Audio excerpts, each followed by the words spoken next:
تھوڑا یہ وہ پیچھے کے لیے تو لائٹیں صحیح کریں ذرا اپنی نہیں فلیش اور انشاءاللہ نیکسٹ ٹائم سے کریں گے تھوڑا پیچھے دیکھ تو سارا کچھ کرنا ہے آپ کو وہ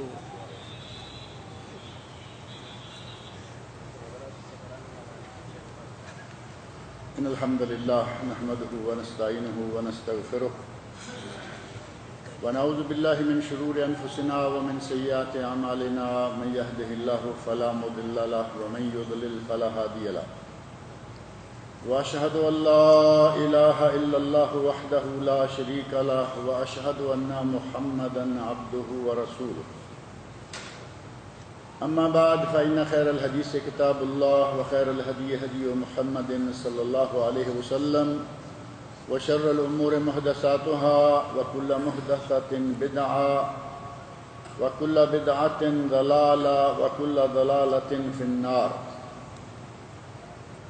رب اشرح لي صدري ويسر لي امري واحلل عقدة من لساني يفقهوا قولي رب اعوذ بك من همزات الشياطين واعوذ بك رب ان يحضرون اعوذ بالله السميع العليم من الشيطان الرجيم فكيف اذا توفتهم الملائكة يضربون وجوههم وادبارهم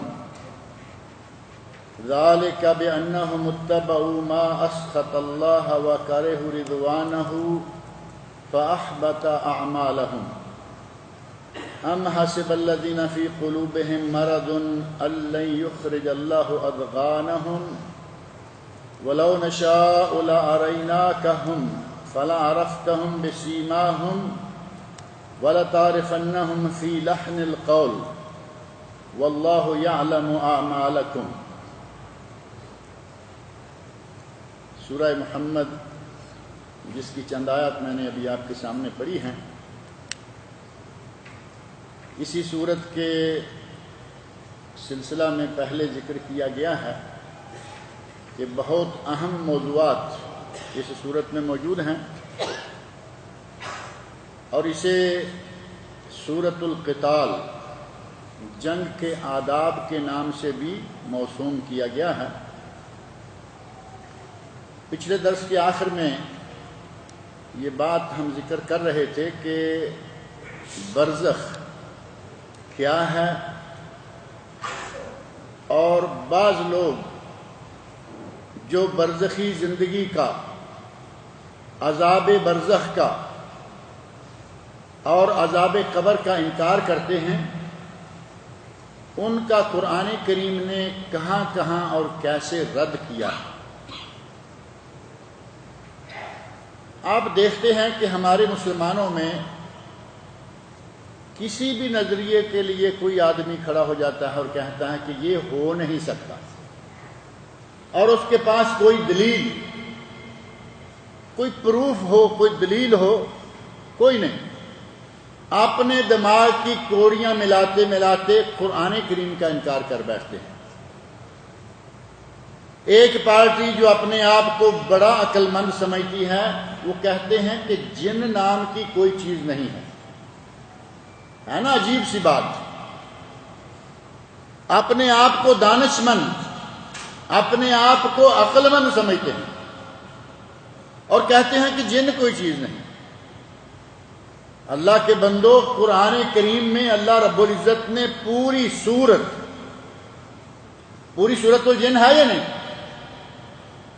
اللہ رب العزت نے جن کی شخصیت، جن کی ذات، جن کی نسل ثابت کرنے کے لیے پوری سورت نازل کی، اور تمہارے دماغ میں نہیں یہ بات بیٹھ رہی؟ اس دماغ کی اسلام میں کوئی حیثیت نہیں ہے جو یقینیات، ایمانیات اور مسلمات کا انکار کر دے۔ وہ دماغ نہیں، وہ بد دماغی ہے، وہ دماغ کی خرابی ہے۔ جن موجود ہے، نبی اکرم صلی اللہ علیہ وسلم کی احادیث سے پتہ چل رہا ہے کہ جن ہے، قرآن کہہ رہا ہے جن ہے، نبی صلی اللہ علیہ وسلم فرما رہے ہیں کہ جنوں نے مجھ سے قرآن سنا اور یہ کہہ رہے ہیں کہ جن نام کی کوئی چیز نہیں. کہیں گے جادو کوئی چیز نہیں ہے. وہاں سے ٹلے دوسری چیز لے آئے. کہا جادو وادو کوئی چیز نہیں، یہ محض وہم اور وشواس ہوتا ہے، یہ کوئی چیز نہیں ہے. اور قرآن کریم نے جادو کا ذکر کیا ہے. قرآن کریم سورۃ البقرہ آیت نمبر 102 یعلمون الناس السحر، ہاروت ماروت کا ذکر ہے وہاں. اور سحر آپ جانتے ہیں کیا ہے. سحر کا کیا ترجمہ کریں گے یہاں اگر کہیں کہ جن نہیں، یہ جادو نہیں ہے. اللہ نے فرمایا یعلمون الناس السحر، وہ لوگوں کو جادو سکھلاتے ہیں اور یہ کہتے ہیں کہ جادو نہیں ہے. صحیح بخاری اور صحیح مسلم کی احادیث میں آیا کہ نبی اکرم صلی اللہ علیہ وسلم پر بھی جادو کا وار کیا گیا،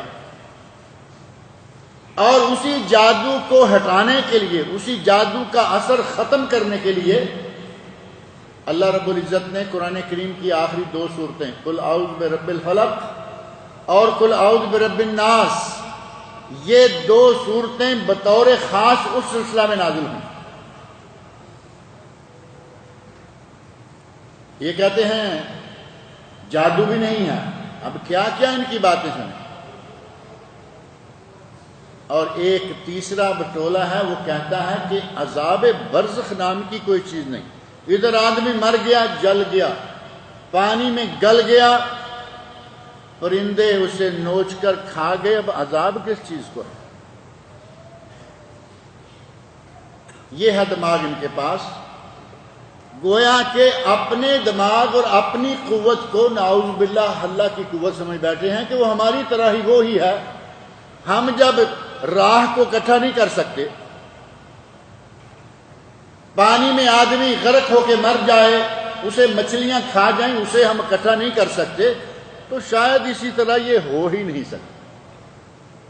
اپنے دماغ بلکہ اپنی بد دماغی کے نتیجہ میں یہ بد عقیدگی اختیار کر لی.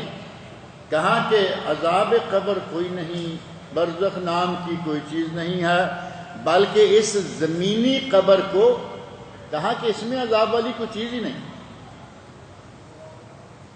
جس ذات نے پیدا کیا، جس ذات نے تخلیق فرمائی، اب وہ راکھ سے اس انسان کو دوبارہ نہیں بنا سکتا. راکھ تو موجود ہے نا،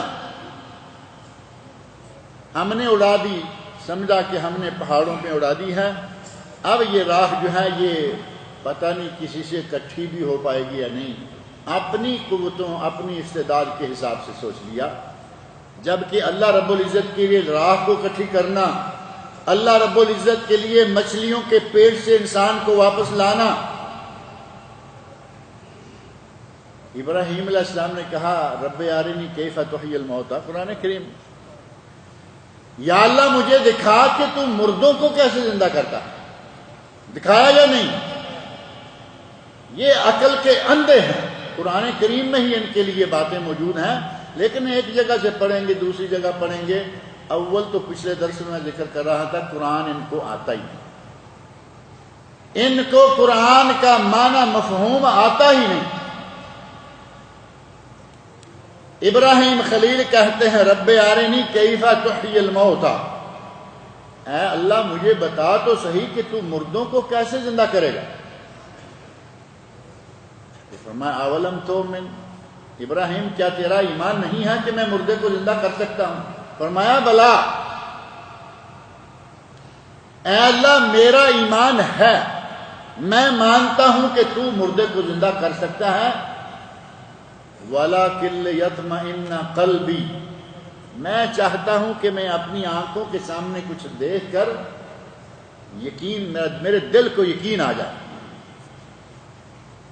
اللہ رب العزت نے فرمایا 4 پرندے لو، انہیں تھوڑا سدھاؤ، سکھاؤ، چاروں کو ذبح کرو، ان کے گوشت کا قیمہ بنا کے باہم مکس کر دو. پھر اپنے چاروں طرف جو 4 پہاڑ ہیں اس قیمے کو 4 جانور لے کر اگر اس کا قیمہ بنا دیا جائے، اور قیمہ بھی الگ الگ نہیں کہ اس قیمے کو اس جگہ نہیں، چاروں کے قیمے کو مکس کرو، ذرہ ذرہ مکس ہو جائے، پھر اس کو 4 حصوں میں رکھو، ایک یہاں ایک یہاں ایک یہاں اور ایک یہاں، اور اس کے بعد انہیں بلاؤ، فَسُرْهُنَّ، آواز لگاؤ، جب وہ تمہاری آواز لگانے پر سمجھدار ہو جائیں، سیکھ جائیں، ذبح کرو اور 4 پہاڑوں پہ رکھو۔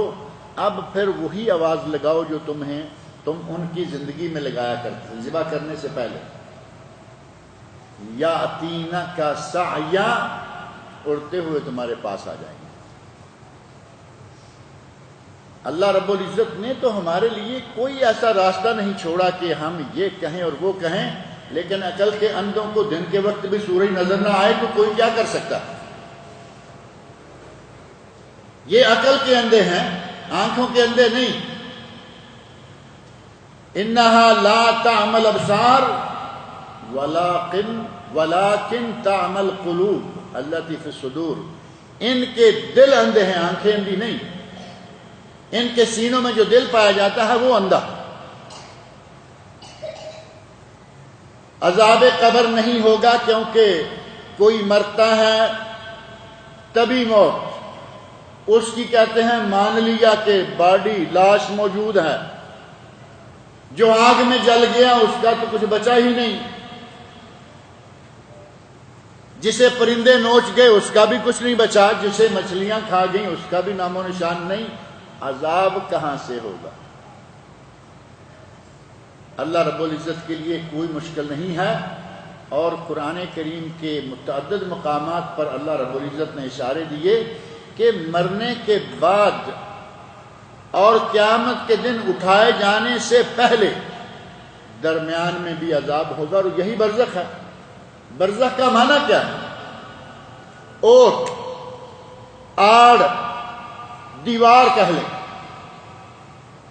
جو 2 چیزوں کے درمیان دیوار ہوتی ہے۔ اللہ رب العزت نے قرآن کریم میں برزخ کا لفظ مختلف جگہ پر استعمال فرمایا ہے۔ وہ مقام جہاں سمندر کے اندر میٹھے اور کھارے پانی کا ذکر آیا ہے، وہاں فرمایا بینہما برزخ لا یبغیان، میٹھے اور کھارے پانی کے درمیان برزخ ہے۔ اب کوئی حصہ کسی دوسرے پر تجاوز نہیں کرتا، میٹھا میٹھے کی طرف ہے، کھارا کھارے کی طرف۔ اب درمیان میں جو جگہ ہے یا جو آڑ ہے، جو اوٹ ہے، اس کا نام برزخ ہے۔ ہماری اس موجودہ زندگی اور آخری زندگی کے درمیان کا جو عرصہ ہے وہ برزخ ہے۔ نہ پہلی زندگی نہ آخری زندگی، درمیان کی زندگی۔ اور وہ برزخ چھوٹی بھی ہو سکتی ہے اور بڑی بھی ہو سکتی ہے۔ برزخ کے لیے ہر انسان کی موت کے حساب سے اس کے لیے عالم برزخ ہے۔ ایک آدمی آج مرتا ہے، قیامت تک کے لیے برزخ ہے، اور ایک آدمی قیامت سے تھوڑا پہلے جا کے مرتا ہے، قیامت تک کے لیے برزخ ہے، اس کے لیے برزخ چھوٹا ہوگا۔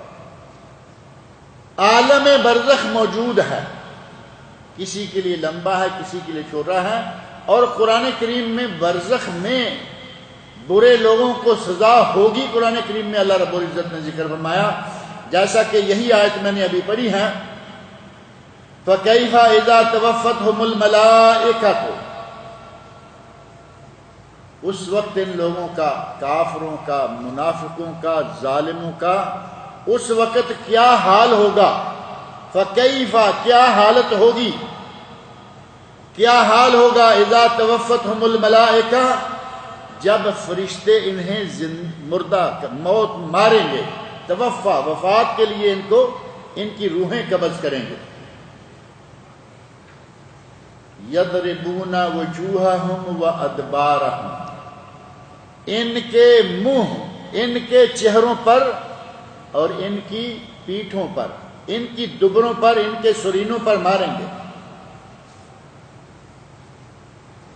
بعض اہل علم نے اس کا ترجمہ یہ کیا ہے کہ یہ غزوہ بدر میں جو مشرکین مسلمانوں کے مقابلے میں تھے، یہ ان کے بارے میں ہے کہ یہاں سے مسلمان تلوار مارتا ہے مشرک کے منہ پر تو یہ بھاگتا ہے، جب یہ بھاگنے لگتا ہے تو اللہ کا فرشتہ ان کی پشت پر تلوار مار دیتا ہے۔ فرشتے ان کے منہوں پر، ان کے پشتوں پر۔ ایک معنی یہ،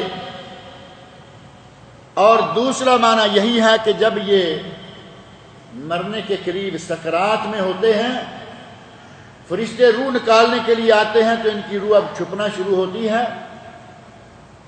اور وہ ان کے چہروں پر، ان کی دبروں پر انہیں مار مار کر ان کی روح کو نکالتے ہیں۔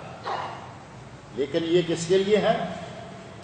کافر کے لیے، منافق کے لیے، انتہائی گناہگار بدبخت ظالم کے لیے۔ مومن کی روح تو آپ کو معلوم ہے نا کس طرح نکلتی ہے۔ نبی اکرم صلی اللہ علیہ وسلم ارشاد فرماتے ہیں مومن کی روح یوں نکلتی ہے کہ مشکیزہ لٹک رہا ہو، نیچے سے منہ بند ہے، اس کا تسمہ کھول دیں، فر فر پانی نکل جاتا ہے آرام سے، اسی طرح مومن کی روح نکل جاتی ہے۔ لیکن دوسری پارٹی کی روح کے نکلنے کا یہ انداز ہے کہ روح جسم میں بھاگتی چپتی پھرتی ہے، حتیٰ کہ وہ بھاگ بھاگ کے اس جسم کو دھنک کے رکھ دیتی ہے۔ اور فرشتے جنہیں اللہ نے بھیج دیا کہ اس کی روح نکال کے لے آؤ، کیا وہ اس کو چھوڑ کے جائیں گے؟ کوئی اپنی ماں کا کتنا لاڈلا کیوں نہ ہو، انہیں حکم ہے وہ لے جائیں گے۔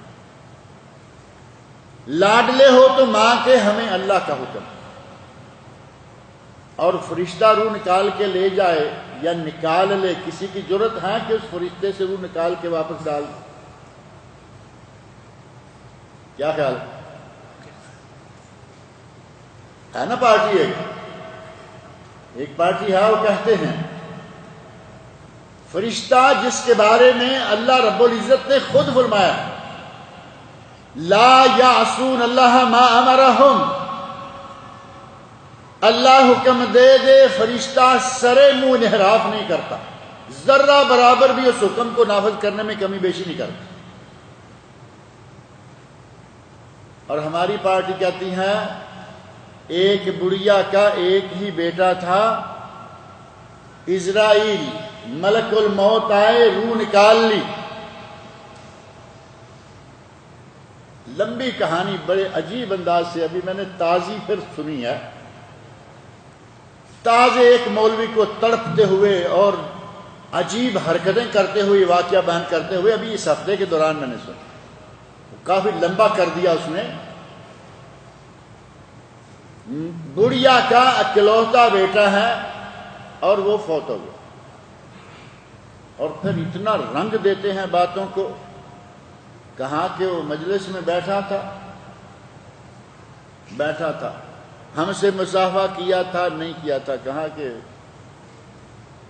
اس کے لیے تو ایسا ہونا تھا، کہا کہ میں تو تیری یہ اور وہ کرتی رہتی ہوں جو کچھ پیروں کے ساتھ کیا جاتا ہے، میں تو ہر وقت تیرا پانی بھرتی ہوں، پھر بھی میرا بیٹا فوت ہو گیا ہے، تو کون ہے، کیا ہے؟ پیر صاحب کو غصہ دلایا، پیر صاحب نے جست لگائی اور یہ جا رہے تھے۔ ملک الموت کو آدھ آسمان کے نعوذ باللہ گھیر لیا اس نے،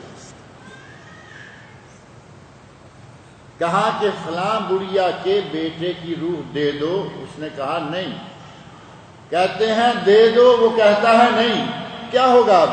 چھینا چھپٹی ہوگی نا، کہتے ہیں چھینا چھپٹی ہوئی، حضرت نے پورا وہ باکس چھین لیا، تھیلا چھین لیا جس میں روحیں تھیں، منہ کھولا اور اس کو ایسے الٹا کر دیا۔ جتنے لوگ اس دن مرے تھے وہ سارے کے سارے دوبارہ زندہ۔ کیا لاٹری ٹائپ انہوں نے سلسلے بنا رکھے ہیں، اسے جیسے کوئی اور نکالتے ہیں نا۔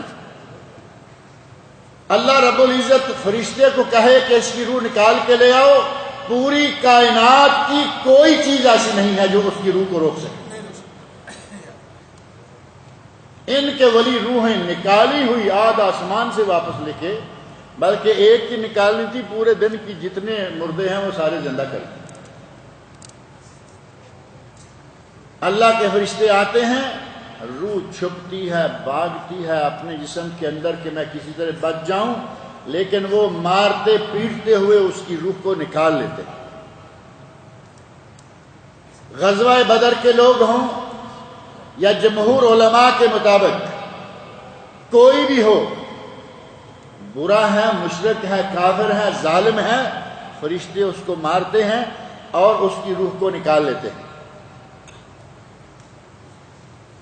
اور فرمایا کہ یہ مار پیٹ جو فرشتے اس کو کر رہے ہیں، جو سزا دے رہے ہیں، ابھی آخرت کا معاملہ تو شروع نہیں ہوا، ابھی جنت جہنم کا سلسلہ نہیں ہوا، ابھی سکرات اور برزخ کا عالم ہے یہ سارا۔ اللہ نے فرمایا ذالک بانہم اتبعوا ما اسخط اللہ وکرہوا رضوانہ، ان کے ساتھ یہ اس لیے ہو رہا ہے کہ ان لوگوں نے اس چیز کی، اس راستے کی پیروی کی، اس راہ پر چلے جس راہ پر چلنا اللہ کو ناراض کرنے کا باعث ہو سکتا ہے۔ ما اسخط اللہ، جس نے اللہ کو ناراض کیا، وَقَارِهُ رِضْوَانَهُ، اور اللہ کی رضا کے راستے کو ان لوگوں نے ناپسند کیا۔ اللہ کی رضا کا راستہ، صراط مستقیم کو ناپسند کیا، اس پہ نہیں چلے بلکہ اس راستے پر چلے جو کہ اللہ کی ناراضگی کا باعث ہے۔ فَأَحْبَطَ أَعْمَالَهُمْ، تو اللہ نے ان کے تمام اعمال برباد کر دیے۔ پچھلے درس میں ذکر کر رہا تھا کہ منافقین سارے کام کرتے تھے، نمازیں پڑھتے تھے، روزے رکھتے تھے، حج کرتے تھے، زکاتیں دیتے، صدقات و خیرات، ہر کام کرتے تھے۔ ایک معنی یہ کہ وہ جس نیک کام کو نیکی سمجھ کے کرتے تھے، اللہ نے وہ سب برباد کر دیے، کیونکہ ان کے دل میں اصل ایمان نہیں ہے۔ اصل ایمان نہ ہو اور کوئی نیک عمل کرے تو اس کی قیمت کوئی نہیں بنتی۔ ام المومنین حضرت عائشہ صدیقہ رضی اللہ عنہ نے پوچھا یا رسول اللہ، کہتے ہیں کہ عبداللہ بن جدعان ہر سال حاجیوں کو 100 اونٹ ذبح کر کے کھلایا کرتا تھا۔ حاجیوں کو کھلانا پلانا ثواب ہے یا نہیں؟ عام لوگوں کو نہیں، احرام باندھے ہوئے لبیک اللہم لبیک پکارتے ہوئے حاجی ایک خاص عبادت میں وہ مشغول ہیں، اور وہ 100 اونٹ ذبح کرتا ہے، کاٹتا ہے، پکاتا ہے اور کھلاتا ہے۔ ام المومنین رضی اللہ عنہا پوچھتی ہیں کہ یا رسول اللہ، کیا عبداللہ بن جدعان کو کچھ ثواب ہوگا؟ تو نبی صلی اللہ علیہ وسلم نے ارشاد فرمایا کہ اس کا ایمان نہیں تھا، اسے آخرت میں کوئی ثواب نہیں ملا، کیونکہ وہ ایمان سے خالی۔ اور منافق کی حالت کیا ہوتی ہے؟ ایمان سے خالی، کیونکہ اس کی زبان پر ایمان ہے، دل میں نہیں ہے۔ دل بے ایمان ہے تو زبان کیا کرے گی؟ ان لوگوں کے اعمال اللہ رب العزت نے برباد اس لیے کیے کہ یہ دل سے ایمان نہیں رکھتے تھے، جتنے بھی اعمال کیے سارے اللہ نے برباد کر دیے۔ اس کا معنی یہ ہوا کہ اگر کوئی صحیح ایمان کا مالک نہ ہو، عقیدہ صحیح نہ ہو، اس کے نیک اعمال برباد ہو جاتے ہیں، ضائع ہو جاتے ہیں۔ بعض اہل علم نے باقاعدہ اس سلسلہ میں کتابیں لکھی ہیں۔ ایک رسالہ ہے بڑا مشہور، یہاں عربی میں چھپا ہے، محبتات الاعمال، وہ کام جو نیک اعمال کو برباد کر دیتے ہیں۔ ان میں سے علل اطلاق ایک موٹا سا جملہ ہے کہ جتنے بھی کبیرہ گناہ ہیں ان کا ارتکاب نیک عملوں کو برباد کرتا چلا جاتا ہے۔ قتل کریں گے تو نیک اعمال برباد ہوں گے یا نہیں؟ زنا کریں گے نیک اعمال برباد ہوں گے، چوری ڈاکہ ڈالیں گے نیک اعمال برباد ہوں گے،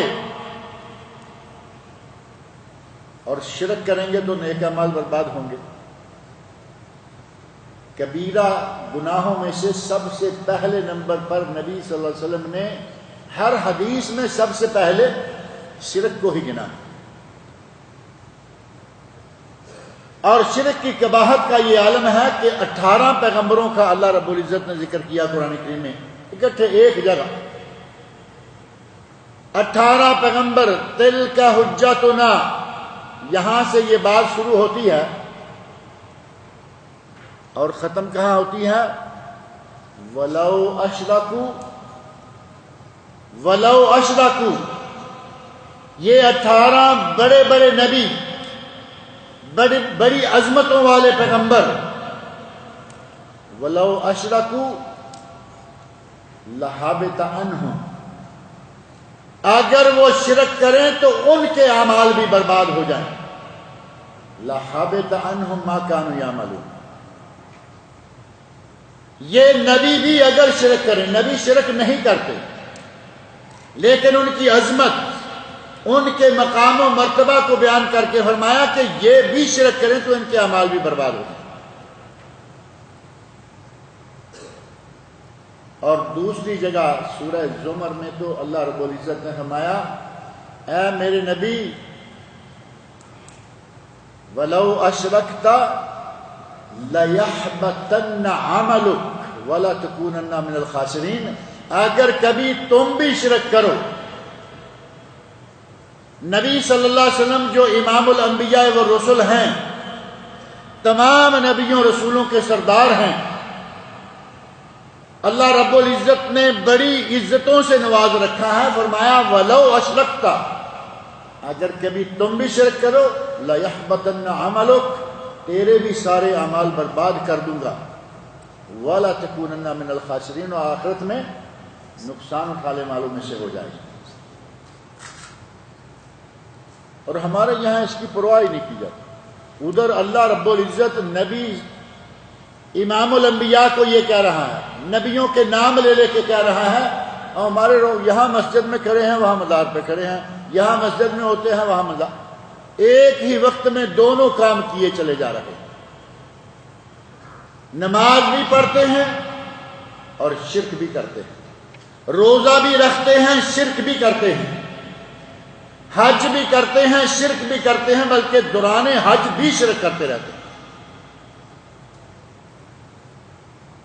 یعنی مسلمان ہی کہلاتے ہیں سارے لوگ.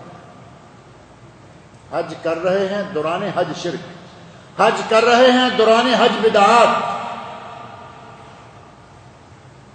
اللہ رب العزت شرک کرنے والوں کے نیک اعمال کو تباہ و برباد اور اکارت کر دیتا ہے. اللہ تعالیٰ مجھے آپ کو شرک سے بچائے. مسلمانوں کی بہت بڑی تعداد، خاص ہمارے ملکوں میں، پاکستان، انڈیا اور بنگلہ دیش میں تو عجیب عالم ہے. مسجد میں ایاک نعبد و ایاک نستعین، اور تھوڑی دیر کے بعد دیکھو گیسو دراز بندہ نواز کی درگاہ شریف پہ بکرا لے کے جا رہے ہیں. جگہ معلوم ہے یا نہیں کہاں ہے یہ؟ حضرت گیسو دراز بندہ نواز گلبرگہ، ہندوستان کا شہر ہے، وہاں جا رہا ہے. دوسرا مسجد میں ایاک نعبد و ایاک نستعین، ذرا سی تکلیف آئی داتا دربار لاہور. اور ہمارے ہر شہر میں سرکاروں کے بڑے بڑے دربار ہیں، سرکاروں کے بڑے بڑے دربار ہر گلی ہر محلہ میں مل جائیں گے. نیک عمل بھی کرتے رہتے ہیں، شرک بھی کرتے رہتے ہیں. شرک کے نتیجہ میں اللہ نیک عملوں کو برباد کر دیتا ہے. قرآن کریم کی آیت آپ کے سامنے، ایک نہیں، دو نہیں، 3، 18 نبیوں والی آیت کہ اگر تم شرک کرو تو عمل برباد. نبی صلی اللہ علیہ وسلم سے متعلقہ آیت کہ اگر تم بھی شرک کرو تو تمہارے اعمال بھی برباد. اور یہاں فرمایا فَأَحْبَطَ أَعْمَالَهُمْ، اللہ نے ان منافقین کے، ان مشرکین کے، ان کفار کے سارے گناہ، ساریاں نیکیاں، سارے نیک عمل برباد کر دیے. اور بعض اہل علم نے فَأَحْبَطَ أَعْمَالَكُمْ کا ایک ترجمہ یا ایک مفہوم یہ بھی بیان کیا ہے کہ منافقین اندر ہی اندر مسلمانوں کے خلاف جو جال بنتے ہیں، جو سازشیں کرتے ہیں، اللہ رب العزت ان کی سازشوں پر پانی پھیر دیتا ہے، ان کی سازشوں کو ضائع اور برباد کر دیتا ہے، ان کے کام نہیں آنے پاتے۔ لیکن پھر بھی منافق اپنا کام تو کرتے رہتے ہیں۔ مسلمان کے لیے اتنا نقصان دہ کافر نہیں ہوتا جتنا منافق ہوتا ہے، کیونکہ یہ تو اندر ہوتا ہے۔ منافق مسلمانوں کے اندر، مسلمانوں کی جماعت کے اندر، شکل مسلمانوں کی، لباس مسلمانوں کا، ہر چیز مسلمانوں کی ہے لیکن مسلمان نہیں، تو نقصان دے گا یا نہیں؟ کافر کا تو ہمیں پتہ چل گیا یہ گجندر سنگھ ہے، پتہ چل گیا یہ سکھ ہے، یہ فلاں رام ہے، رام چندر جی ہیں، پتہ چل گیا کہ یہ ہندو ہیں۔ اب نام ہو عبداللہ، نام ہو عبد الرحمن، اور ہو اندر سے مسلمانوں کا دشمن، پتہ چلے گا یہ دشمن ہے۔ دیکھو کتنے پیارے پیارے نام ہیں۔ اور منافقین کا سب سے بڑا آدمی، سردار، اس کا نام عبداللہ تھا، عبداللہ بن ابی بن سلول۔ منافقوں کے، مشرکوں کے بڑے گناہوں کا ارتکاب کرنے والوں کے اعمال کو اللہ رب العزت ضائع اور برباد کرتا رہتا ہے۔ یہ جو اللہ رب العزت نے فرمایا ہے کہ فرشتے ان کو مارتے ہیں، پیٹتے ہیں اور ان کی جانیں نکال لیتے ہیں، اور بعض جگہ قرآن کریم میں فرمایا کہ ساتھ ہی وہ جہنم کی سزاؤں کی خبر بھی دیتے ہیں کہ یہ جو تمہیں مار اور پیٹ رہے ہیں، یہ مرنے سے لے کر قبر اور حشر تک کے درمیان کا معاملہ ہے، آگے چل کر تمہیں ابھی اصل عذاب بھی چکھنا ہوگا۔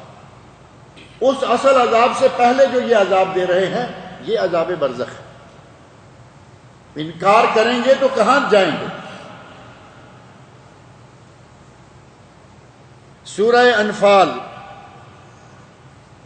سورہ انفال میں اللہ رب العزت نے اسی طرح کی بات ذکر فرمائی ہے۔ آیت نمبر 50، سورہ انفال کی آیت نمبر 50، وَلَوْ تَرَىٰ إِذْ يَتَوَفَّى الَّذِينَ كَفَرُوا الْمَلَائِكَةُ يَضْرِبُونَ وُجُوهَهُمْ وَأَدْبَارَهُمْ۔ اگر کبھی وہ منظر دیکھو جب جو لوگ کافر ہوئے، فرشتے ان کو مارتے ہیں ان کے چہروں پر، ان کی پیٹھوں پر، دبروں پر ان کو مارتے ہیں اور مار مار کے ان کی جان نکالتے ہیں، ان کو مارتے ہیں قبر کے اندر، اور اس مار اور سزا کے ساتھ ہی یہ کہتے ہیں وَذُوقُوا عَذَابَ الْحَرِيقِ، وَذُوقُوا عَذَابَ الْحَرِيقِ، جہنم کا، آگ کا عذاب، اب اس عذاب کا مزہ چکھو۔ اگر کوئی کہے کہ نہیں یہ باتیں تو ساری مرنے سے پہلے کی ہیں، ابھی وہ زندہ ہے، تو ذوقوا عذاب الحریق، کسی کو کبھی دیکھا ہے کہ وہ اس کی میت پڑی ہے اور ساتھ ہی اس کا کفن جلنا شروع ہو گیا ہے؟ نہیں ہوتا۔ یہ قبر کے اندر پیش آنے والی سزا ہے۔ قبر کے اندر اسے ماریں گے اور فرشتے ساتھ ہی کہیں گے وَذُوقُوا عَذَابَ الْحَرِيقِ، اب جہنم، اب آگے جہنم کی سزا، جہنم کی آگ کی سزا جو ہے وہ بھی بھگتو، ذَلِكَ بِمَا قَدَّمَتْ أَيْدِيكُمْ، یہ تمہارے اپنے کیے ہوئے اعمال، جو اعمال کر کے آگے بھیجے تھے، اب یہ اس کا نتیجہ ہے، تمہارے اپنے کرتوتوں کا نتیجہ ہے۔ وَأَنَّ اللَّهَ لَيْسَ بِظَلَّامٍ لِّلْعَبِيدِ، اور اللہ اپنے بندوں پر ظلم کرنے والا نہیں ہے۔ اللہ اپنے بندوں پر کبھی ظلم نہیں کرتا، بلکہ ایک حدیث قدسی میں نبی اکرم صلی اللہ علیہ وسلم ارشاد فرماتے ہیں کہ اللہ تعالیٰ نے فرمایا انی حرمت الظلم علی نفسی، میں نے اپنے آپ پر دوسروں کے لیے ظلم کو حرام کر رکھا ہے، اے میرے بندو تم بھی آپس میں ایک دوسرے پر ظلم نہ کیا کرو، یہ اللہ کا ارشاد، حدیث قدسی میں یہ فرمایا۔ اور یہاں اللہ فرما رہے ہیں کہ اللہ اپنے بندوں پر ظلم نہیں کرتا، ان کو آگ میں جلاتا ہے تو ان کے کرتوتوں کا نتیجہ ہے۔ اور سورۃ الانعام میں اللہ نے فرمایا وَلَوْ تَرَىٰ إِذِ الظَّالِمُونَ فِي غَمَرَاتِ الْمَوْتِ وَالْمَلَائِكَةُ بَاسِطُو أَيْدِيهِمْ، اگر آپ دیکھیں ان ظالموں کو کہ جب فرشتے ان کی روح نکالنے کے لیے ان کی طرف ہاتھ بڑھاتے ہیں اور کہتے ہیں اخرجوا انفسکم، اپنی جانیں اپنی روحیں نکال کر ہمیں دو، اور ساتھ ہی کہتے ہیں الیوم تجزون عذاب الہون، الیوم تجزون عذاب الہون، آج تمہیں ذلت کے عذاب کو چکھنا ہوگا، آج تمہیں ذلت کے عذاب کا بدلہ دیا جائے گا، بما کنتم تقولون علی اللہ غیر الحق، اور یہ عذاب کیوں ہے کہ تم اللہ پر ناحق، اللہ کی طرف جھوٹ منسوب کرتے رہے۔ اور جھوٹ منسوب کرنے کی کئی شکلیں ہیں، اگر کوئی کہے کہ مجھ پر وحی نازل ہوتی ہے، جھوٹ بولتا ہے یا نہیں؟ یہ جھوٹ بولتا ہے اور اللہ کی طرف جھوٹ منسوب کر رہا ہے، کیونکہ اللہ نے اس پر وحی نازل نہیں کی، اور یہ کہتا ہے کہ مجھ پہ وحی اترتی ہے، اللہ مجھے وحی کرتا ہے۔ اگر کوئی نبوت کا جھوٹا دعویٰ کرتا ہے تو وہ بھی اللہ کی طرف جھوٹ منسوب کرتا ہے۔ ان کے ان کرتوتوں کے نتیجہ میں اللہ کے فرشتے ان کو ماریں گے، ان کو پیٹیں گے، سزا دیں گے، اور ساتھ ہی وَكُنْتُمْ عَنْ آيَاتِهِ تَسْتَكْبِرُونَ، اللہ کی آیات سے تکبر کرتے تھے، اللہ کی آیات کو قبول نہیں کرتے تھے بلکہ متکبر ہوتے تھے۔ یہ سورہ الانعام آیت 93 آیت 93 ہے، اور یہاں خاص طور پر برزخ کی واضح تصویر اللہ رب العزت نے بتائی ہے کہ فرشتے ان کو کس حال میں مارتے پیٹتے ہیں اور کس عذاب کی خبر دے رہے ہیں۔ اور تیسرا مقام ہے سورہ نساء، سورہ نساء کی آیت نمبر 96۔ اللہ تعالیٰ فرما رہے ہیں ان الذین توفاہم الملائکۃ ظالمی انفسہم قالوا فیما کنتم قالوا كنا مستضعفین فی الارض قالوا الم تکن ارض اللہ واسعہ فتہاجروا فیہا فاولئک مأواہم جہنم وساءت مصیرا۔ مفہوم وہی ہے کہ بے شک وہ لوگ جو اپنے آپ پر ظلم کرنے والے ہیں، شرک کے ذریعے، گناہوں کے ذریعے، جب انہیں فرشتے ان کی موت لے کے آتے ہیں، جان نکالتے ہیں، تو انہیں کہتے ہیں قالوا فیما کنتم، تم کس حال میں تھے؟ سوال کرتے ہیں کہ تم کس حال میں رہے ہو؟ کہتے ہیں کہ ہم تو بڑے پریشان حال رہے، غریب رہے، تنگ رہے، کمزور رہے۔ قالوا كنا مستضعفین فی الارض، ہم زمین میں کمزور تھے، لاچار تھے۔ فرشتے کہتے ہیں الم تکن ارض اللہ واسعہ، اللہ کی زمین کھلی نہیں تھی، یہاں تکلیف تھی، دوسرے شہر چلے جاتے۔ فتہاجروا فیہا، اس زمین میں تم جہاں چاہتے ہجرت کر کے چلے جاتے۔ فاولئک مأواہم جہنم، ان لوگوں کا ٹھکانہ آگے جہنم ہوگا، وساءت مصیرا، اور یہ ان کے لیے بہت ہی برا ٹھکانہ ہوگا۔ قرآن کریم کے ایک مقام پر نہیں، متعدد مقامات پر اللہ رب العزت نے برزخ، عذاب برزخ اور برزخ کی حقیقت کا ذکر کیا کہ وہ ہے، ہوگا، ہر کسی کے لیے ہوگا، کسی کے لیے برزخ کا عالم لمبا، کسی کے لیے چھوٹا، لیکن سب کے لیے ہوگا۔ فرمایا ام حسب الذین فی قلوبہم مرض، وہ لوگ جن کے دلوں میں مرض ہے، بیماری ہے۔ یہ کون لوگ ہیں؟ قرآن کریم کا بالکل آغاز پڑھ کے دیکھیں، سورہ بقرہ جہاں سے شروع ہوتی ہے وہاں اللہ رب العزت نے ان کا تذکرہ کر کے بتا دیا کہ یہ لوگ مریض ہیں۔ فزادہم اللہ مرضا، یہ دل کے مریض، یہ منافق، ان کے دلوں میں نفاق کا مرض ہے، اور ان کے کرتوتوں کے نتیجے میں فزادہم اللہ مرضا، اللہ ان کی مرض کو اور زیادہ کر دیتا ہے۔ یہ سدھرنے کی طرف نہیں آتے، سدھرنے کا ارادہ نہیں کرتے، سدھرنے کی طرف توجہ نہیں دیتے، گناہ پہ گناہ، نفاق پہ نفاق کیے چل جاتے ہیں۔ نتیجہ یہ کہ اللہ ان کے نفاق میں اور اضافہ، ان کے اس مرض میں اور اضافہ کر دیتا ہے۔ وہ منافقین سمجھتے ہیں ام حسب الذین فی قلوبہم مرض ان لن یخرج اللہ اضغانہم، کیا یہ سمجھتے ہیں کہ اللہ ان کے دل کے کینے کو نکالے گا نہیں، ظاہر نہیں کرے گا؟ مسلمانوں کے خلاف، اسلام کے خلاف، صحابہ کرام، نبی اکرم صلی اللہ علیہ وسلم کے خلاف ان کے دلوں میں جو کینہ ہے، اذغان، زغن، دل کے اندر حقد، حسد، نفرت، مسلمانوں کے خلاف نفرت بھری ہوئی ہے۔ کیا سمجھتے ہیں کہ اللہ اس کو واضح نہیں کر سکتا، یا اللہ کو وہ نظر نہیں آتی؟ فرمایا اللہ ان کے دلوں کے کینوں کو جب چاہے ظاہر کر سکتا ہے، لیکن وہ سب کے ظاہر نہیں کرتا، کیونکہ وہ ستار العیوب یا ستیر العیوب ہے۔ اللہ پردہ پوشی کرتا ہے یا نہیں؟ ہماری گناہ گاروں کی پردہ پوشی نہ کرے، یقین جانے بڑے بڑے جبے اور کبے والے ننگے نظر آئیں، یہ تو اس کی رحمت ہے۔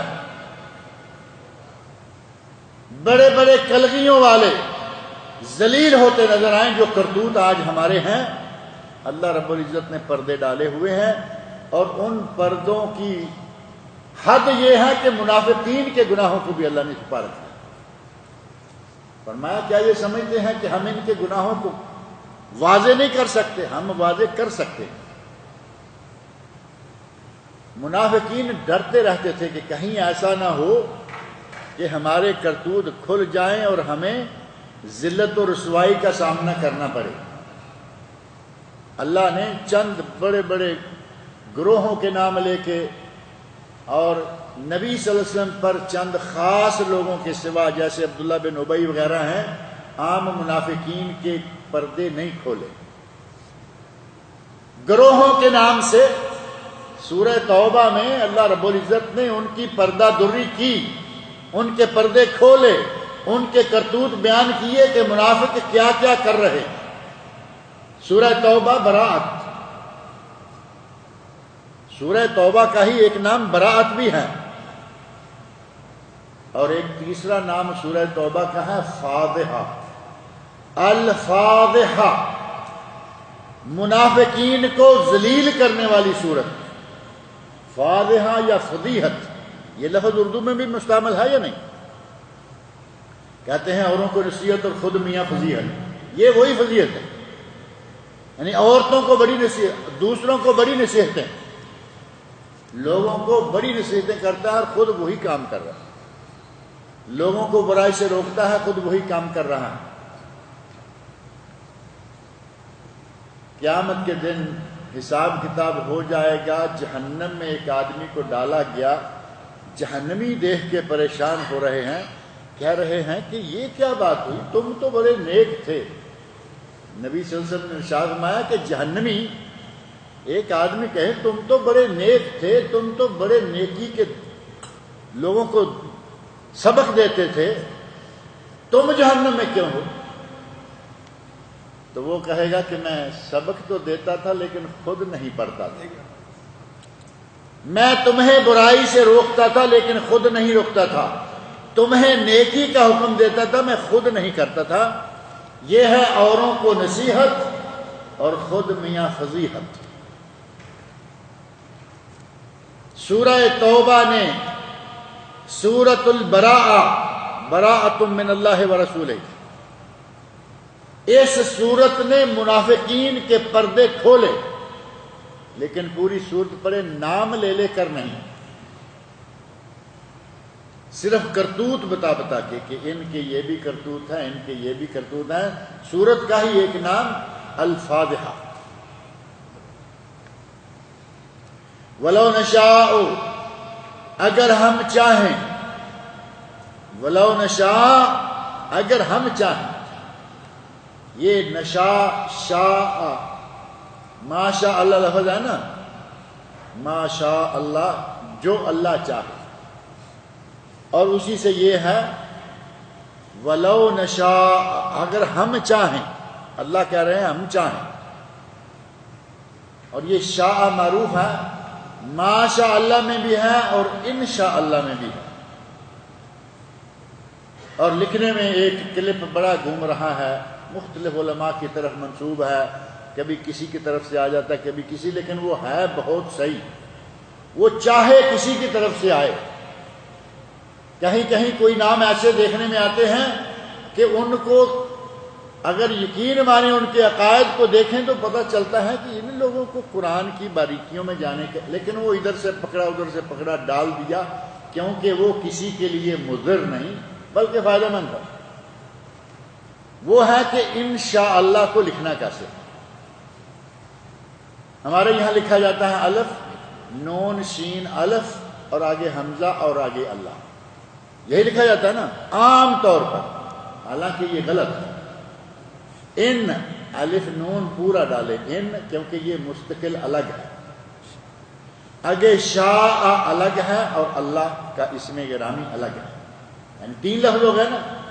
اب جب ہم انشاءاللہ نون کو شین کے ساتھ جوڑ کے لکھتے ہیں تو لفظ 2 ہو گئے، ایک تو ہم لفظ کھا گئے پورا، یا ایک کو دوسرے میں ڈال دیا، اور عربی جاننے والے جانتے ہیں کہ معنی بھی سارے کا سارا پلٹ جاتا ہے۔ وہ جو انشاءاللہ کا معنی ہم لینا چاہتے ہیں وہ بنتا ہی نہیں۔ انشاء ینشئ، انشاء کا معنی ہوتا ہے بنانا، اور شاء یشاء کا معنی ہوتا ہے چاہنا۔ انشاءاللہ اگر اللہ چاہے، ما شاء اللہ جو اللہ نے چاہا، اور یہ ماشاء اللہ تبارک اللہ والا، اللہ رب العزت فرماتے ہیں وَلَوْ نَشَاءُ، اگر ہم چاہتے، اگر ہم چاہیں، لَأَرَيْنَاكَهُمْ، ہم آپ کو وہ لوگ دکھا دیں، یعنی آپ کے سامنے وہ لوگ کھڑے کر دیں، فَلَعَرَفْتَهُمْ بِسِيمَاهُمْ، آپ انہیں ان کی شکلیں دیکھ کر پہچان لیں گے کہ یہ منافق ہے۔ اگر ہم چاہیں تو ان کی پردہ دری کر کے تمہارے سامنے کھڑے ہیں، اور وہ تم ان کی شکلوں کو دیکھ کر، ان کے انداز کو دیکھ کر ہی پہچان لو گے۔ سیما چہرے، شکلیں، ان کی شکل دیکھ کر ہی، ان کا انداز دیکھ کر ہی آپ پہچان لیں گے۔ وَلَتَعْرِفَنَّهُمْ فِي لَحْنِ الْقَوْلِ، اور ان کی باتوں کے انداز سے تم سمجھ جاؤ گے کہ یہ منافق ہے۔ دل میں آدمی کچھ چھپائے ہوئے ہو، ظاہر کچھ کر رہا ہو تو زبان بھی لڑکھڑا کے چلتی ہے، یہ تو روزمرہ کا تجربہ ہے نا۔ اگر دل میں کچھ اور ہے اور زبان سے اس کے برعکس اظہار کرنا چاہتا ہے، دل میں نفرت ہے اور زبان سے کہے کہ میں تجھ سے پیار کرتا ہوں، اس کو پیار تک جاتے جاتے اس کے لفظ بھی زبان سے پورے نہیں نکل پائیں۔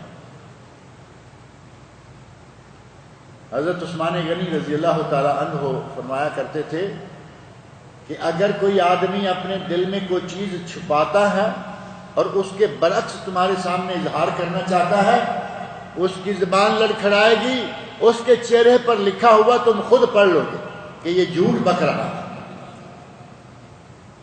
اور یہ بات یقین جانے کہ آج تک ہمارے تجربے میں آ رہی ہے، جھوٹ بولنے والا آسانی سے پکڑا جاتا ہے۔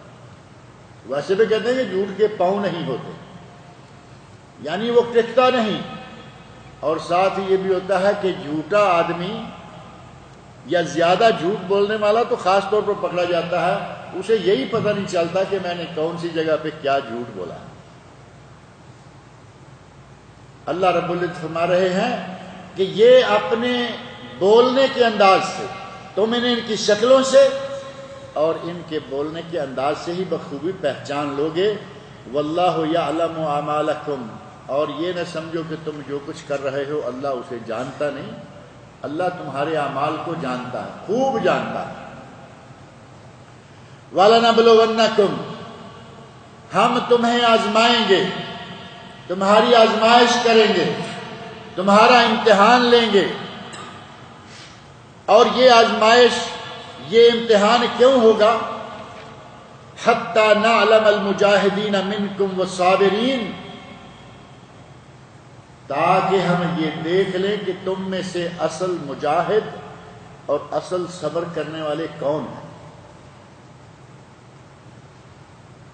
حضرت ابن عباس رضی اللہ عنہما جو کہ ترجمان القرآن ہیں،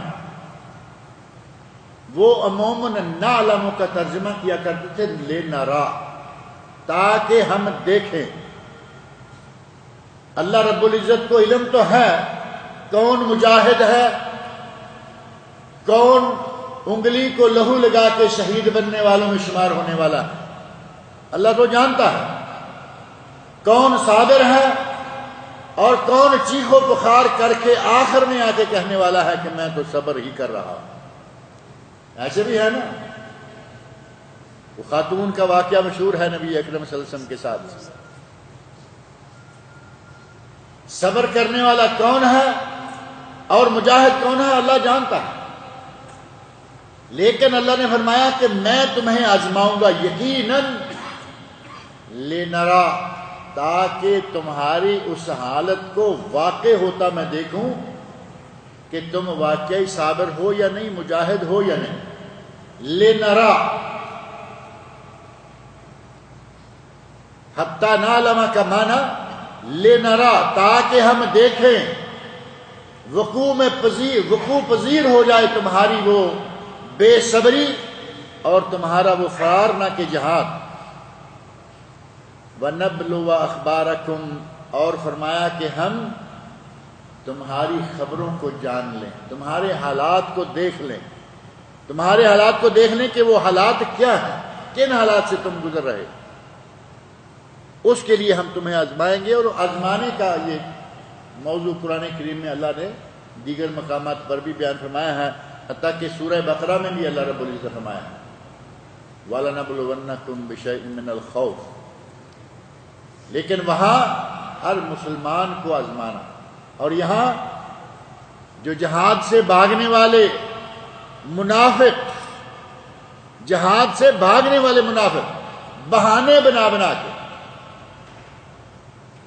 جہاد کے لیے روانگی، اور یہ کہہ رہے ہیں کہ ہمارے گھر میں کوئی دوسرا نہیں جو ہمارے قائم مقام گھر میں رہے، حالانکہ گھر میں بیوتنا عورا الفاظ قرآن کریم میں نقل کیے، کہتے ہیں کہ ہمارے گھر ننگے ہیں، یعنی کوئی پردہ نہیں، کوئی سنبھالنے والا نہیں ہے۔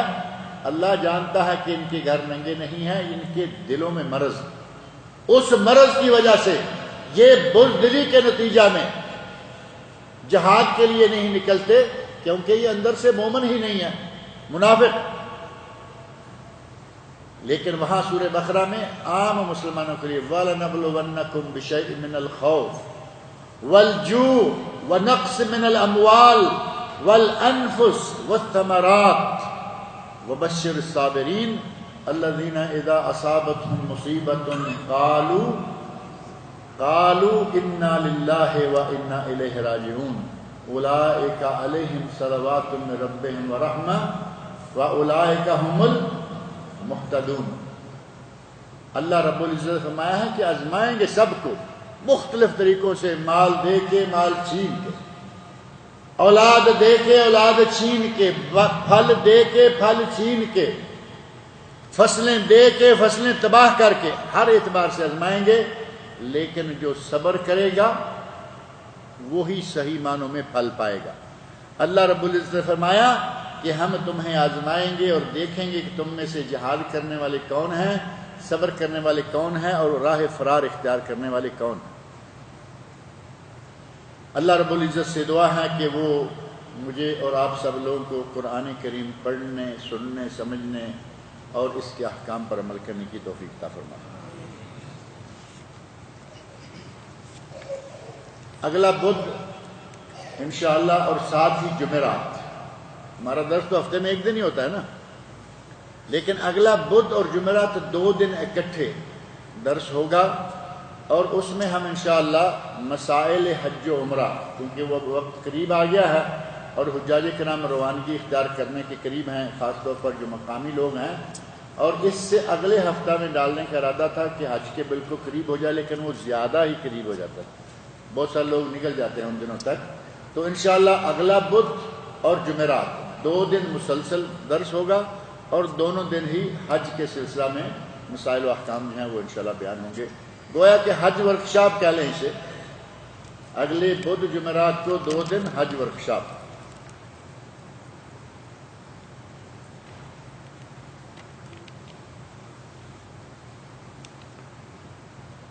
کہتے ہیں کہ یہ جن کا اتارنا کیا ہے جو سعودی عربیہ میں زیادہ تر یہاں کے لوگ ہی پڑھ کر اتارتے ہیں. جن کسی کو چمٹ جائے، اب چمٹے ہوئے کو نکالنا یا کسی کے سر پہ چڑھ جائے تو اس کے سر سے اتارنا، یہی کہیں گے یا کچھ اور کہیں گے؟ جن کسی کے سر پہ چڑھ گیا، اب اس کو اتارنا ہے سر سے.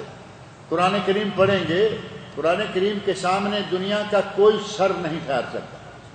جن بھاگ جائے گا، اب اس کو جن اتارنا کہہ لیں، جن نکالنا کہہ لیں. جس میں داخل ہے اس کو نکال دیا، جس پہ چڑھا ہے اس کو اتار دیا. کوئی بات تو ایسی عجیب نہیں ہے، اس کے سمجھنے میں کیا اشکال پیش آ رہا ہے؟ جو یہاں کے زیادہ تر مقامی سعودی عرب کے لوگ پڑھ کر اتارتے ہیں، اب وہ قرآن کریم پڑھتے ہیں، جن بھاگ جاتے ہیں. اور مقامی لوگ صرف قرآن کریم پڑھ کے بگاتے ہیں، نہ تعویذ لکھ کے دیتے ہیں، نہ کھلاتے ہیں، نہ پلاتے ہیں. آپ نے دیکھا ہوگا کوئی سعودی تعویذ نہیں دے گا، کیونکہ تعویذ سنت سے ثابت نہیں، اور نکالنے کا انداز بالکل سیدھا. قرآن کریم پڑھ رہے ہیں، بلند آواز سے پڑھ رہے ہیں، اور اللہ کے فضل سے جن وہاں سے بھاگتے چلے جاتے ہیں. ہمارے یہاں جن نکالنے کے انداز بھی الگ اور جن ڈالنے کے انداز بھی الگ. کہیں نہیں ہوتا تو ڈال کے آ جاتے ہیں تاکہ کسٹمر پکا ہو جائے. اور نکالنے کے بہانے لڑکیاں تک نکال لیتے ہیں. پیر صاحب جن نکالنے آئے، لڑکی نکال کے لے گئے. اللہ رب العزت رحم کرے. ہمارے یہاں جو عالم ہے وہ آپ دیکھ سکتے ہیں. یہ بہت بڑی غنیمت ہے کہ یہاں سعودیز جو ہیں وہ کسی کو ہاتھ تک نہیں لگاتے. ہمارے تو پیٹوں پہ ہاتھ پھیر رہے ہیں، سارے جسم پہ ہاتھ پھیر رہے ہیں. ابھی کل پرسوں ترسوں ایک آدمی پکڑا گیا، ٹیلی ویژن والے دکھا رہے تھے. یقین مانے بات کرتے ہوئے شرم آتی ہے. پیر ہیں اور وہ عورتوں کی شرمگاہ پر ہاتھ رکھتا ہے، کپڑے کے اوپر سے، لیکن شرمگاہ پر. کتنی شرم والی بات ہے. اور اسے ٹیلی ویژن پہ لایا گیا، دکھایا گیا. کہاں کہ عورتوں کے لیے پتہ نہیں یہ کیا کچھ لگا کے یا کیا کچھ کر کے جن یا جادو کے ذریعے ایسا کرتا ہے، حتیٰ کہ عورتیں اپنے کپڑے اتارنا شروع کر دیتی. بچیے ان بدکاروں سے، ان فنکاروں سے اپنے لوگوں کو بچائیے. جو جہاں کہیں کوئی صحیح عقیدے کا صحیح مسلمان یہ علاج کر رہا ہے وہ لوگ ہیں، ان سے علاج کروائیے. ان دکانداروں سے پیسہ بھی لوٹتے ہیں، ایمان بھی لوٹتے ہیں، اور عزتیں بھی لوٹ رہے ہیں. یہاں انشاءاللہ ایسا آپ کو سعودیز میں ایسا کوئی آدمی نہیں ملے گا.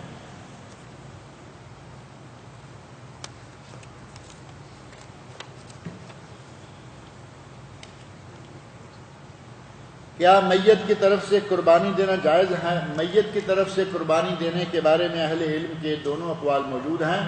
اگر کوئی دیتا ہے تو دے، انشاءاللہ میت کو ثواب پہنچے گا. اور بہتر شکل یہ ہے کہ جب میت کی طرف سے قربانی کریں تو وہ گوشت سارا بانٹ دیں. جو قربانی میت کی طرف سے ہے وہ گوشت سارا بانٹ دیں. اور آپ نے 2 قربانیاں دینی ہیں. ہم ایک ہی میں ساری دنیا کو داخل کر دیتے ہیں. ایک بکرا 300 ریال کا لیا، اور حضرت آدم علیہ السلام سے لے کے عیسیٰ علیہ السلام تک اور ہمارے نبی صلی اللہ علیہ وسلم تک سارے انبیاء شامل، عیسیٰ علیہ السلام اور آدم علیہ السلام سے لے کر جتنے شہداء ہیں اور امت اسلامیہ کے شہداء شامل، صلحاء شامل، صدیقین شامل، اور اپنے گھر والے بھی شامل. گھر والوں کے لیے کیا بچ رہا ہے پیچھے؟ اتنے لوگوں کو شامل کر لیں گے. یہ انداز چھوڑیں. اگر کسی اپنے کا پتہ ہے، اب نبی صلی اللہ علیہ وسلم کی طرف سے قربانی دینا صحابہ میں ثابت نہیں ہے. خلفائے راشدین صحابہ کرام قربانی نہیں دیا کرتے. ہمارے لوگ قربانی نبی صلی اللہ علیہ وسلم کی طرف سے الگ. اور اپنی طرف سے الگ، یا شامل کریں گے اپنی قربانیوں میں اپنے ماں باپ، دادی دادا، میاں بیوی میں سے جو بھی زندہ ہے دوسرے کی طرف دینا چاہے، پتہ ہوتا ہے کہ وہ گنہگار تھا۔ ماں باپ کا مقام بہت بڑا ہے، لیکن ماں باپ کو معصوم کہہ سکتا ہے کوئی کہ میرا ماں باپ معصوم تھا؟ کسی کا ماں باپ معصوم ہو ہی نہیں سکتا سوائے فاطمہ کے باپ کے، کیونکہ وہ تو نبی ہے رضی اللہ عنہ۔ نبی صلی اللہ علیہ وسلم اور انبیاء کرام معصوم ہوتے ہیں اور کوئی معصوم نہیں ہوتا۔ ان کی طرف سے قربانی کریں، اپنے دادا، اپنے دادی، ماں باپ کسی کی طرف سے کریں، اور ایک قربانی گھر والوں کی طرف سے کریں اگر توفیق ہے۔ ہم کیا کرتے ہیں کہ یہ قربانی اس سال میں نے ابا حضور کی طرف سے دی ہے اور گھر والوں کی طرف سے نہیں دیتے۔ ابا حضور کی طرف سے قربانی دینا نفل ہے اور اپنے گھر والوں کی طرف سے قربانی دینا واجب یا کم از کم سنت موقدہ، یعنی فرض چھوڑ کے نفل پڑھنے والی بات ہے۔ فرض نہ چھوڑیں، توفیق ہے تو 2 جانور ذبح کریں، جو ابا حضور یا اماں حضور کی طرف سے دے رہے ہیں اس کا گوشت بانٹ دیں، باقی والا چاہے سارا کھا لیں، 3 حصے نہ بھی کریں تو کوئی بات نہیں، جائز ہے۔ گوشت تھوڑا نکلا، مہمان آئے ہوئے ہیں، کھلا دیں سارا، کوئی بات نہیں۔ میں نے اپنی بیٹی کو عمرہ کروایا تھا مگر وہ بالغ نہیں ہے اور سعی کے وقت وہ سعی کے چکر کے دوران چکر کرائے تو کیا اس کا کچھ گناہ ہوگا؟ 2 سعی کے چکر، بیٹی کو عمرہ کروایا ہے یعنی بالغ بھی نہیں ہے، سعی کے 2 چکر کروائے اور اس کے بعد چھوڑ دیا۔ اب بالغ نہیں ہے لیکن آپ نے عمرہ کروانا تھا تو عمرہ پورا 2 چکر کروائے، 5 اور کرواتے تو عمرہ پورا ہو جاتا یا نہیں؟ اب وہ تو بچی ہے، نابالغ ہے، اس کو تو کوئی گناہ نہیں ہوگا انشاءاللہ۔ آپ اپنے لیے سوچیں کہ آپ کا اب کیا ہوگا، اللہ تعالیٰ معاف کرے۔ ہمت کریں، جب آدمی بچے کو ساتھ لیتا ہے، 2 چکروں کے بعد محسوس کیا کہ بچہ تھک گیا ہے، خود بھی ساتھ بیٹھ جائیں، بیٹھنے میں کوئی ممانعت نہیں، صحیح میں تھک جائیں بیٹھ جائیں۔ صحیح یا طواف کے دوران کسی کو حاجت ہو جائے، قضائے حاجت کے لیے جائے، وضو کرے دوبارہ آ جائے، طواف میں صحیح میں دونوں یہ ممکن بھی ہے، جائز بھی ہے۔ لہذا جب کوئی ایسا کام کریں، ہمارے یہاں نابالغ کے حج یا عمرے کی بالکل پرواہ نہیں کی جاتی، کہتے ہیں کہ وہ چھوٹا بچہ ہے، حج تو کرایا ہے تمتع، لیکن اس کی قربانی نہیں دیں گے۔ حج تو تمتع کروایا ہے، قربانی نہیں دیں گے، کیوں؟ پھر اس کا حج افراد کرا لو اگر قربانی نہیں دیں گے۔ اگر تمتع کروایا ہے تو بچے کی طرف سے بھی قربانی دو تاکہ حج پورا ہو۔ تمتع والے کے لیے قربانی واجب۔ اب 2 رکعت نفل ہم کہتے ہیں یہ تو بچہ ہے، ٹھیک ہے، بچے نے تو نہیں کہا نا کہ مجھے ضرور حج پہ لے کے جاؤ، آپ لے کے گئے ہیں، اب ذمہ داری آپ پوری کرو۔ ایک آدمی 2 رکعت نفل پڑھنے کے لیے کھڑا ہوا اور وہ کھڑا ہو کے سبحانک اللہ پڑھ کے اللہ اکبر کہتا ہے، رکوع چلا جاتا ہے، اس کی نماز ہو جائے گی؟ اس کی نماز ہوگی؟ نہیں ہوگی۔ کیوں؟ کیونکہ اس نے سورہ فاتحہ نہیں پڑھی۔ امام کے پیچھے کے اختلاف کو چھوڑیں، اکیلا ہے، 2 نفل پڑھنا چاہتا ہے، اس نے سورہ فاتحہ نہیں پڑھی، جبکہ سورہ فاتحہ کا پڑھنا فرض ہے ہر رکعت میں۔ اختلاف ہے، جماعت کے ساتھ پڑھے تو اس میں کوئی اختلاف نہیں۔ اب تھا نفل لیکن اس کے اندر فرض موجود ہیں، قیام فرض بلکہ رکن، عبادت نفل ہے لیکن اس کے حصے فرض اور نفل وتر۔ کسی عبادت کا وتر ہے، سنت مؤکدہ ہے، نفل ہے، لیکن قیام، قعدہ، یہ وہ سارے جو ہیں وہ ارکان شمار ہوتے ہیں۔ لہذا جب کوئی کام کریں یا بچے کا کروائیں تو پورا کروائیں تاکہ ثواب آپ کو بھی پورا ہو جائے۔ تاہم اس پر کوئی کفارہ وغیرہ نہیں ہوگا، اگر آپ دے دیں تو بہت اچھا ہے، اللہ تعالیٰ ثواب دے گا۔ کہتے ہیں کہ میرا تعلق پاکستان سے ہے اور میں یہاں اپنے اللہ سے بہت امیدیں لے کر آئی ہوں، کیا میرا اللہ میری ساری دعائیں پوری کر دے گا؟ میری بہن اور مامی کی بیماری، میرے سارے دکھ پریشانیاں میرا اللہ ختم کر دے گا۔ آپ پلیز اپنی ہر دعا میں میرے لیے دعا کیجیے گا کہ میرا اللہ میری اور میرے اہل و عیال کی دنیا اور آخرت دونوں کو سنوار دے۔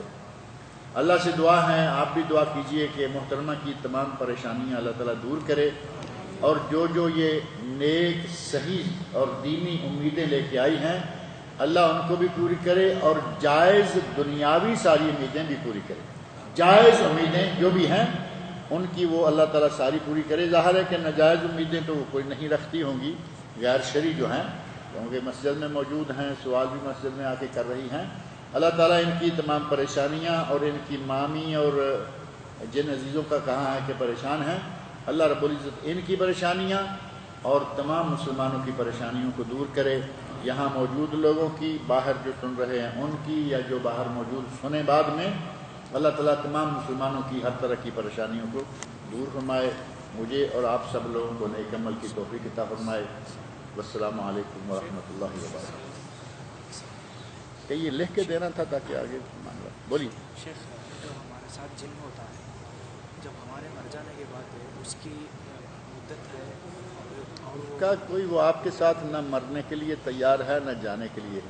کہا گیا ہے کہ جن جو ہے کسی آدمی کو چمٹا ہوا ہے، آدمی جب مرتا ہے تو اس کی کتنی مدت ہے، کب نکلے گا، کب جائے گا، کہاں جائے گا، وہ چمٹا ہوا ہے، اور آپ کی جو موت ہے یا ایکسیڈنٹ یا کچھ بھی ہے اس میں اس کا کوئی تعلق نہیں۔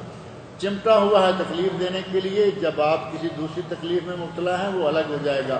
آدمی مر جاتا ہے وہ نکل جاتا ہے، مردے کے ساتھ نہیں رہتا۔ ذات کے بارے میں جو ہر شخص کے ساتھ جو وہ قرین ہے، اس کو جن کہنا جائز نہیں ہے، وہ قرین ہوتا ہے، وہ ساتھ رہتا ہے مرنے تک، مرنے تک، بعد میں نہیں، مرنے تک ساتھ رہتا ہے۔ قرین جو نبی اکرم صلی اللہ علیہ وسلم نے فرمایا کہ میرے ساتھ بھی قرین ہے، لیکن میرا قرین مسلمان ہو چکا، یعنی مجھے برائی کا حکم نہیں دیتا۔ عورت قربانی دے سکتی ہے، عورت کو قربانی دینی چاہیے، اور خاص طور پر اگر کوئی ارننگ پرسن عورت ہے، کمائی بھی کرتی ہے، ٹیچر ہے، کچھ اور کام کرتی ہے، اور اس کے پاس اپنا ذاتی پیسہ ہے تو اسے قربانی دینی چاہیے۔ اور اگر شوہر قربانی دیتا ہے تو اس میں اس کی بیوی اور اس کے بچے شامل ہوتے ہیں، بلکہ ایک چولہے پر جتنے لوگ پکا کے کھاتے ہیں ان سب کو ثواب جائے گا۔ اس لیے اللہم ان ھذا منک ولک، اللہم تقبل ہو منی کی بجائے اللہم تقبل ہو منا کہنا چاہیے کہ اللہ میری، میرے گھر والوں کی، سب کی طرف سے قربانی قبول فرما، سب کو انشاءاللہ، گھر والوں کو سب کو ثواب ہوگا۔ اب اس میں سارے اولیاء، شہداء، صالحین، انبیاء داخل کریں گے تو وہ نہ ثابت ہے اور نہ وہ کہیں جائے گا۔ اپنے ہاتھ سے ذبح کر سکتے، عورت اپنے ہاتھ سے ذبح کر سکتی ہے، یہ جائز ہے۔ حضرت ابو موسیٰ اشعری رضی اللہ عنہ کے بارے میں معروف ہے کہ وہ اپنی بیٹیوں کو یہ حکم دیا کرتے تھے کہ تم اپنے ہاتھ سے ذبح کرو۔ ہمارے ملا کہتے ہیں کہ عورت کا ذبیحہ مکروہ ہے۔ یہ کہاں سے لے آئے؟ نبی صلی اللہ علیہ وسلم کے زمانہ میں ایک عورت نے جانور کو ذبح کیا اور اس کا گوشت کھایا گیا۔ عورت نے پتھر کے ساتھ بکری ذبح کر دی اور اس کا گوشت کھایا گیا۔ نبی کے زمانے میں کھایا گیا اور اب مکروہ ہو گیا ہے۔ یہ ملا کی اپنی شریعت ہو سکتی ہے، اسلامی شریعت تو نہیں ہے۔